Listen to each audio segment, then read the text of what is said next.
এই কি করছো দেখি তো। সকালবেলা ঘুম থেকে উঠে পড়েছে খুশি। ঘুম থেকে উঠে দেখো মার কোলে উঠে জড়িয়ে ধরে আদর খাচ্ছে। এই পাকা বুড়ির কালকে জ্বর হয়েছিল রাত্রে, দেখো আজকে অনেক লেট হয়ে গেছে ঘুম থেকে উঠতে। চলো এখন তাড়াতাড়ি উঠে পড়ো, আর ভালোবাসতে হবে না, এখন ব্রাশ করে টিউশনি পড়াতে আসবে মিমি। এখন পড়তে হবে তাই তো? হ্যাঁ, তো চলো ব্রাশ করবে। এই খুশি, তোমার কলগেট নেওয়া হয়ে গেছে? তো ব্রাশ করে ফেলো ঝটাপট, ঠিক আছে? দেখো খুশি একা একা এই যে জল নিচ্ছে ব্রাশে, এখন ব্রাশ করবে তাই তো? বা বন্ধুদের বলে দাও বন্ধুদেরও ব্রাশ করতে।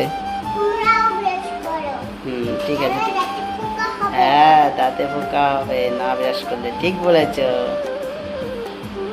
করো।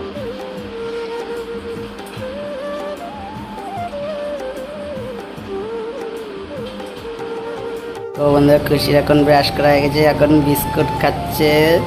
দেখো কাউ খিদে লেগেছে, বিস্কুট খাচ্ছে। তারপরে এই যে বই খাতা গোছানো আছে, এখন পড়তে বসবে। ওর মিমি আসবে পড়াতে, পড়তে বসবে তাই তো? দেখো বন্ধুরা খুশি খাওয়া হয়ে গেছে বিস্কুট, এখন গুড়কালের মতন পড়তে বসবে। এই যে দেখো, তো চলো ও বই পড়তে থাকুক। আমরা তারপরে যে আজকে সকালের কাজ হয়ে গেল, সকালে এইসব করে খুশি, তারপরে পরে দেখাচ্ছি তারপরে ও কি কি করে। তো চলো।